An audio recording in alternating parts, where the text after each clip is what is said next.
chegou aqui o momento da nossa revisão dessa aula que foi tão tranquila aqui, né? Sobre a criação de coelhos, exatamente, a cunicultura. Você, caro aluno da mediação tecnológica, está convidado a gente rever alguns pontos importantes dentro desse conceito aí de criação, que é a cunicultura. Ok? Essa é a nossa aula 16.1, sou a professora Tabita, vamos lá então? Joga na tela grande, é isso, nosso diretor Flamelzinho. Gente, cunicultura, o nome, esse termo, né, é utilizado da palavra cunículos, que significa coelhos, por isso o nome da criação, cunicultura, perfeito? Nessa aula, nós trabalhamos as características desses animais.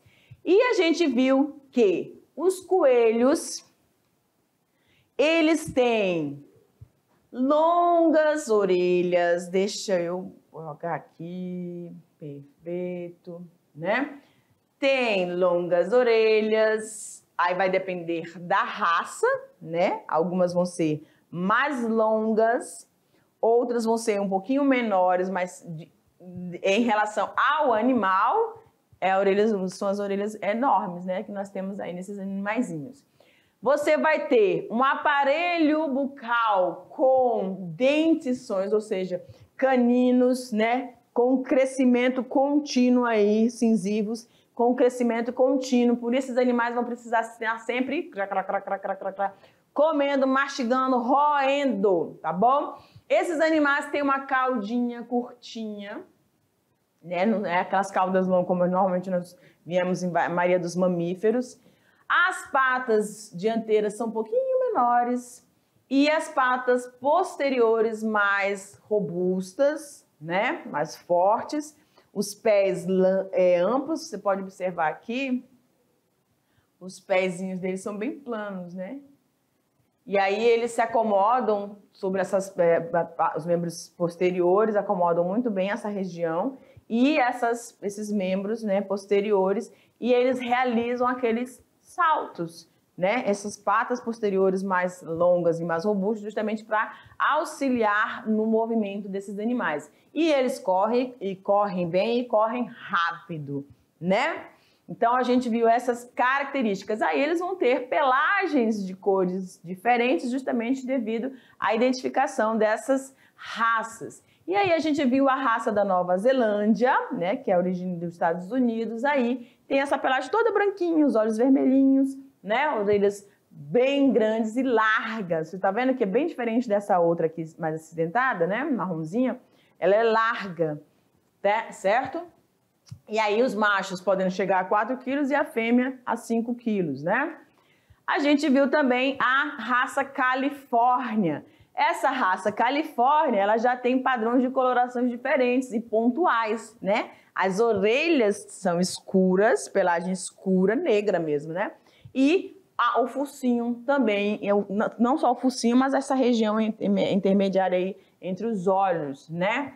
Então é uma raça muito bonita. E é uma raça assim, um pouquinho maior, né, com pelagem um pouquinho mais espessa do que a da Nova Zelândia. Perfeito? E aí a gente tem a última raça, que é a chinchila, né? Nós temos a chinchila, que é acinzentada. Aí ela vai diferir aí nos padrões de coloração acinzentada, uma parte mais escura, uma parte mais clara, tá? Vai depender aí também, vai ter algumas concentrações de cinzas diferentes dentro dessa raça, tá bom? Vocês estão vendo também que a cabecinha dela parece um pouquinho menor e ela é mais alongada do que as outras raças, tá? Vamos aqui.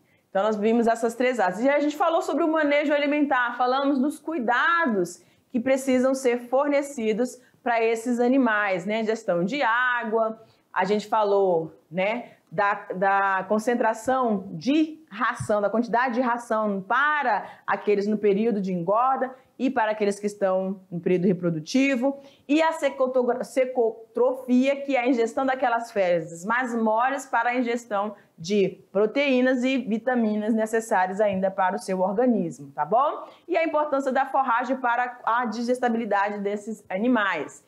Perfeito, galera? Então, essas foram as nossas informações passadas durante a aula 16.2. É isso aí. E agora eu vou dar aquele tempinho para você, claro, fazer a sua atividade e já já a gente retorna com a resolução delas. Beijo, tchau, tchau.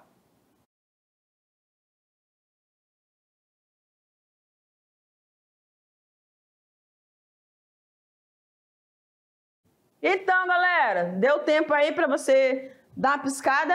Deu tempo de você beber um pouquinho de água? Pois é, aqui o negócio é rápido. Então você deu você deu uma olhada no seu material e você já sabe as questões que são trabalhadas aqui, não é? Então, nosso diretor, Flamel, perdão, joga na tela maior pra gente, é isso aí. Vamos conhecer então a nossa questão de número 1? Ok, a gente sempre faz, o professor Jeff, aquele feedback, né? Um faz a leitura, o outro faz a explanação, né? Tranquilo. Já já ele vai estar aqui conosco, mas olha só. A gente bota a pergunta, lê a pergunta, vai deixar aqui a resposta para você ir aí identificando aqueles pontos que, professora, não tá igual. A gente sempre destaca isso aqui, não tá igual, não é para ficar igual. Mas você pode estar próximo, a sua resposta tem que estar contextualizada com o que a pergunta está querendo. Perfeito? Às vezes você esqueceu um termo técnico aqui, outro acolá, mas o importante é que você compreenda, que você chegue a uma compreensão legal da sua resposta em relação à pergunta. Perfeito? Então vamos lá. Pergunta de número 1 diz o seguinte: a alimentação é um processo natural dos animais que envolve a busca, a escolha e o consumo de um ou vários alimentos.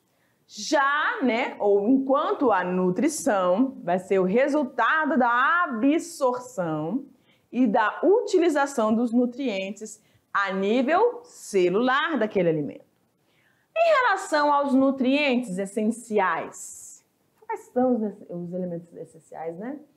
Qual a relevância da água no corpo desses animais? Gente, nutrientes essenciais são aqueles indispensáveis, são as nossas substâncias orgânicas, proteínas, carboidratos, lipídios, vitaminas, né? Sais minerais e a água, tá bom? Aí a gente tem a pergunta, qual é a relevância da água no corpo desses animais? A gente discorreu, sobre isso na aula, a gente viu, vou colocar aqui a resposta para vocês, a gente vai falando sobre ela. Olha aqui. Então, você tem aí, a partir dos 14 dias, ele só está ingerindo até os 14 dias, próximo aos 20 dias, você já só vai ter a alimentação a partir do leite. Precisa da água? Não, o leite é suficiente, tá bom? Porém, depois dos 21 dias, ou a partir dos 21 dias, esse animal começa a ingestão de alimentos sólidos e necessita de água. Essa água corresponde a 70% do corpo desses animais, galera. Então, precisa de água, tá bom? Então, a água precisa estar de fácil acesso para esses filhotes que já começam a fazer essa ingestão desse líquido. Se esse animal perder 10%, olha, 70% é o peso, de água ali no corpo desse animal. Se ele perder só 10%, ele vai se desidratar. Então, são animais que se desidratam rapidamente, facilmente. Por isso, todo cuidado é pouco. Então, eles chegam a óbito, tá? A ingestão diária desses animais é de 125 milímetros por quilo. Perfeito? Então, precisa estar controlando, precisa verificar o recipiente onde essa água está sendo fornecida a esses animais. E manter sempre higienizado, gente? E de fácil acesso. Pode acontecer de um animalzinho fazer um cocôzinho lá dentro, já olha, observa a troca, porque senão, pela necessidade de água, ele pode ingerir. E se esse animal estiver parasitado? Entendeu? Então, você precisa estar tendo todo esse cuidado e esse controle. As matrizes após o parto, elas podem praticar o canibalismo. E aí a gente falou aqui, por que que ela vai fazer isso? Ah, porque ela é má? Não, por uma necessidade, gente. Necessidade fisiológica, necessidade nutricional é fogo. Precisa ser atendida. E esses animais, eles vão buscar, de alguma forma, saciar essa necessidade, tá? Então, é preciso que você, que é o criador, o cunicultor ou a cunicultora, tenha esse olhar de atenção. Perfeito, galera? Tranquilo se a sua resposta foi em relação a isso? Ah, professora, que tem uma quantidade certa diária de água para esse animal, em relação ao peso dele.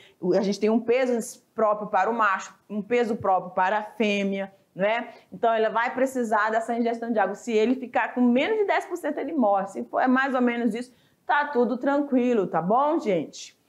Vamos para 2? Ok.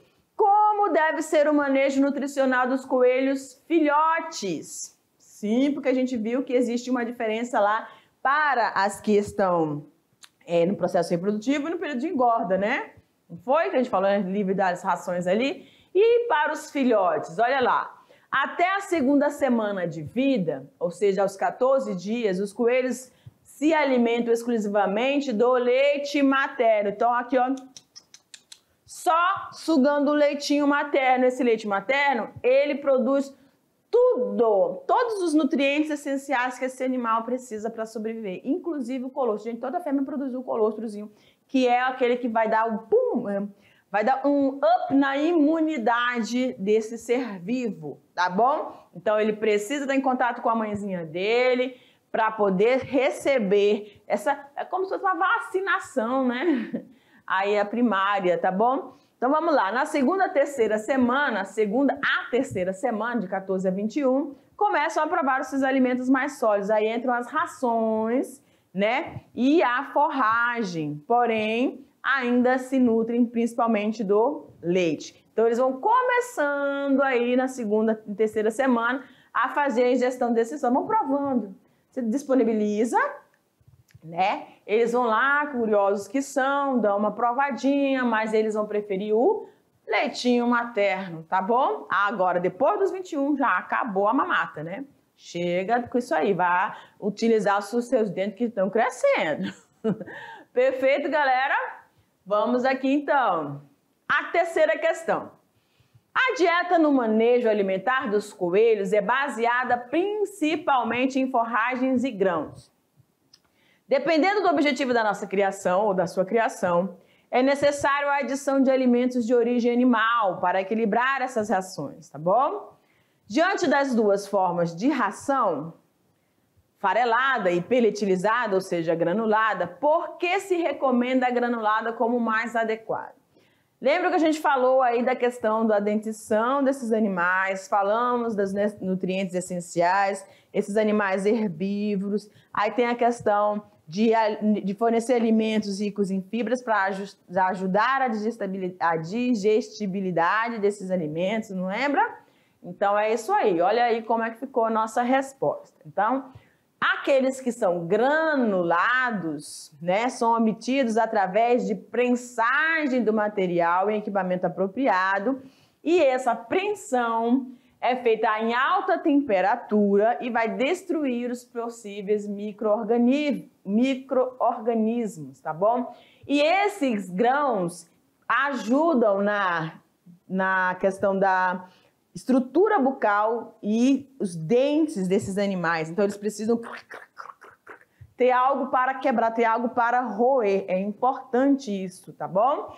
Isso vai ajudar na dentição e isso vai ajudar também na digestibilidade desses alimentos, que são ricos em fibras. E aí você está ali falando de complementação, né, dos grãos. Então, vai ajudar em todo esse processo. Além de você ter uma palatabilidade desses alimentos, né? E prevenir uma possível contaminação desses alimentos. Naqueles que são mais farelados, você não tem esse processo de prensão de alta temperatura. Então, você pode ser um vinculador aí de doenças, tá bom? Então, no caso das granuladas, você evita esse processo.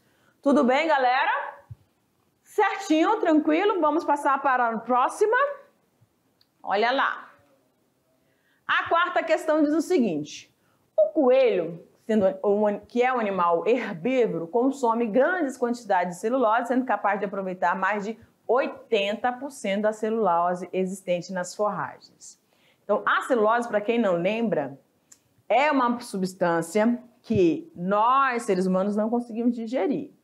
Os ruminantes, eles apresentam micro-organismos que vão auxiliar, né, nesse processo de obtenção aí dessa celulose, tá bom? Então, os coelhos, eles conseguem utilizar 80% dela. Isso é muito bom e importante. Assim, a dieta desses animais é baseada principalmente em forragens e grãos. Qual é a importância de se utilizar a forragem no manejo desses coelhos? Qual é a importância a gente falou da ração. Agora, da forragem. O que é importante? Por que ela é tão importante? Vamos lá. O principal objetivo dessas forragens é atender às necessidades de fibras para os coelhos. Baixos níveis de fibras desestabilizam a flora microbiana. Então, você forneceu os grãos, beleza, ajudou na digestibilidade, ajudou na dentição, né, na estrutura bucal que esses animais têm, crescimento contínuo dos dentes, beleza, auxilia. Quanto mais você mastiga, mais você ajuda o seu trato intestinal a absorver, né, aquilo que ele precisa, perfeito?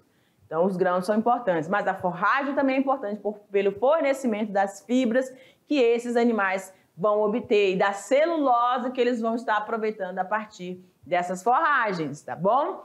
E vai ocorrer a estabilização da flora microbiana, que é importante para a produção até de algumas vitaminas dentro do nosso trato intestinal e do trato intestinal desses animais. Então, pouca forragem ou pouca fibra aumenta aí ou desestabiliza, diminui essa flora bacteriana. E em altas quantidades também vai prejudicar, vai dificultar essa digestibilidade. Então, você tem que ter um controle da quantidade de forragens e da qualidade dessas forragens quando você está nesse processo de criação. Perfeito, mas tanto os grãos quanto as forragens, tá? E a água, o período de lactação, tudo isso é importante você estar tendo essa atenção dobrada, né? Questão de número 5. A forragem, além de fornecer fibras aos coelhos, deve ser escolhida em função do teor de proteínas, vitaminas, minerais, produção de matéria seca, ausência de elementos tóxicos, boa palatabilidade, boa digestibilidade, rusticidade, é o trava-língua, e resistência a pragas. Quais os tipos de forrageiras que podem ser utilizadas? A gente mencionou várias, se você colocou aí nessa resposta. A que você dá para o seu animalzinho, que você já é um cunicultor, uma cunicultora, perfeito, tá? Mas aqui a gente tem algumas, né? Rame, soja, guandu, alfafa, eles adoram. Gramíneas, restos culturais como a palha de feijão e arroz e as pequenas porções de verdura. Tudo que você der de verdura, eles vão comer tranquilamente. Vão roer, é um tempozinho que eles adoram passar se alimentando, né? Então, se você colocou alguma dessas aqui, tá tranquilo, tá tudo certo. Perfeitinho. Vamos para a nossa última questão. Olha lá. A administração da ração para coelhos em fase de engorda e reprodução é diferente. Essa exigência se faz necessária devido à necessidade nutricional desses animais nas fases que são distintas. Como deve ser a procedência desta administração em cada uma dessas fases? Então, no período de engorda, você pode dar alimento direto para eles, né? Eles precisam de 80 a 130 aí por dia, tá?